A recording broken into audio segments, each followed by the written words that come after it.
Hola Vivers, soy Elena y soy la profesora de Geografía y voy a resolver el modelo de 2022 de BAU de Geografía de España. Vamos entonces a la web de Luis Vives, nos metemos en recursos, de ahí vamos a los exámenes resueltos, modelos de 2022, Geografía de España. Nos van a dar dos opciones, vamos a ver entonces la opción A.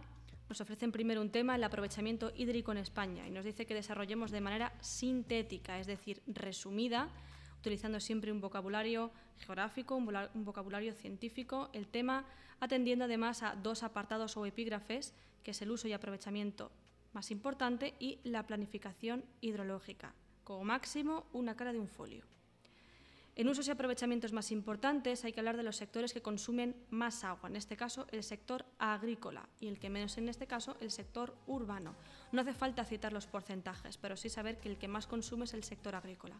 Y luego habría que ver los aprovechamientos más importantes, que en este caso están los embalses, los canales de distribución y los trasvases, ¿vale? Podemos citar alguno como el de Tajo Segura. Luego hablaríamos de la planificación hidrológica, donde siempre hay que hablar de las administraciones públicas que lo realizan, el Estado, las comunidades autónomas y los ayuntamientos, y el instrumento de ordenación hídrico básico y más importante, que es el Plan Hidrológico Nacional, el PHN, pudiendo citar además algo de la Unión Europea, como es la Directiva Marco Europea del Agua, la DMA. ¿De acuerdo? Pasamos entonces a la pregunta número 2. Definamos con precisión 5 de los 8 conceptos siguientes, como máximo una cara de un folio, ¿vale? Nos ofrecen estos 8 conceptos, escogemos 5. Para realizarlo nos podemos valer previamente estudiándolo en un manual de geografía, en un diccionario geográfico o bien incluso en la RAE, escogiendo siempre las definiciones que se ajusten a la asignatura de geografía. Definiciones son 2 líneas mínimo, no definamos con una sola línea y, por supuesto, si nos dan unas siglas o unos acrónimos, como en este caso ONU, no podemos decir únicamente Organización de Naciones Unidas, sino hay que explicar de qué se encarga. ¿De acuerdo? Luego pasamos entonces a la pregunta número 3. Comente el siguiente gráfico y cuadro porcentajes de superficie forestal arbolada en España según el tipo de bosques de 2018 y explique las razones de estos diferentes valores o de estas diferencias de valores. Solo razones. A mí siempre me gusta comenzar diciendo que estamos ante un gráfico y citando lo que vemos. Es que la mayor superficie arbolada la tienen los pinares, después las coníferas, las dehesas, ¿vale? Aquí lo vemos, la superficie de pinares es la más elevada, seguida de coníferas, bosques de dehesas, encinares.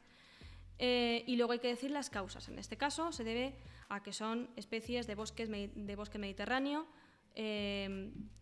propios del clima mediterráneo, que es el más extendido en la península, porque son capaces de aguantar temperaturas elevadas y falta de precipitaciones. Y luego las causas político-económicas o socioeconómicas, lo que nos hayan preguntado en este caso. Razones, y he sacado político-económicas, que crecen rápidamente estas especies, son útiles para el aprovechamiento económico además porque se puede dar mucho uso a su madera. ¿De acuerdo? Luego vamos al apartado 4, la pregunta 4, a la vista del mapa adjunto, la España caliza, y nos dice describe las unidades del relieve que la integran y señale el nombre de las provincias numeradas. Eso es una respuesta cerrada, la de señale el nombre de provincias numeradas. Del 1 al 10 se señalan las provincias y ya está. Y aquí, descripción de las unidades del relieve que la integran, es en aquella superficie que esté coloreada, tramada, hay que decir qué unidad del relieve está ahí. Por ejemplo, los Prepirineos, los Montes Vascos, la Cordillera Cantábrica, el Sistema Ibérico, ¿vale? Así con todos ellos lo vamos poniendo y hay que describirlo brevemente. No se trata de hacer un tema, sino de describir las características básicas de estos sistemas, ¿vale? O unidades del relieve. Bueno, vamos entonces a la opción B.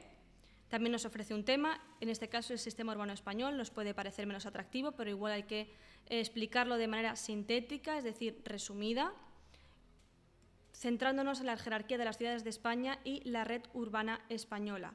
En la jerarquía de las ciudades en España hay que establecer la jerarquía, la establecemos, y luego la red urbana, como habremos estudiado en cualquier manual de geografía, siempre están en niveles, ¿vale? De más área de influencia, menos área de influencia, con las áreas metropolitanas de conexión internacional arriba del todo y los núcleos de población de más de 10.000 habitantes en lo más pequeño, ¿vale? Y les explicamos siempre nombrando algunas ciudades de ejemplo. La pregunta número 2, de nuevo, definiciones. En este caso nos dan igual 8, hay que coger 5 y para ello nos podemos valer de cualquier manual de geografía, diccionario geográfico o la RAE. Nos podemos incluso valer también de un dibujo, si queremos hacerlo. El dibujo es una ayuda a la definición, ¿vale? No es la definición en sí, pero bueno, si lo necesitamos, lo podemos hacer. Luego iríamos a la pregunta número 3, que es la fotografía, el paisaje, que a veces es lo que más nos cuesta.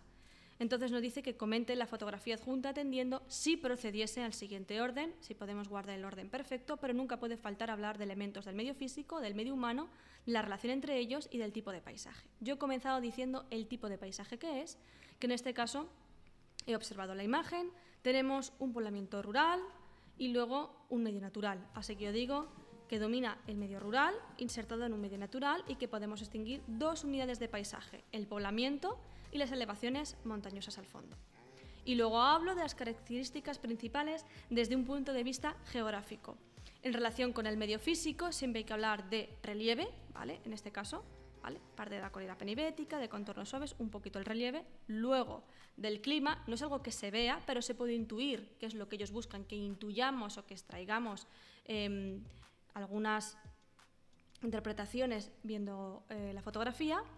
Así que yo intuyo por la vegetación que esto es un clima mediterráneo y lo explico, y aquí tendremos un clima de montaña y lo explico, y luego hablo de la vegetación, que ya me ha ayudado del clima para poder definirla, ¿ves? La vegetación que se extrae de la fotografía pertenece al paisaje vegetal del clima mediterráneo y explico un poquito o brevemente ello.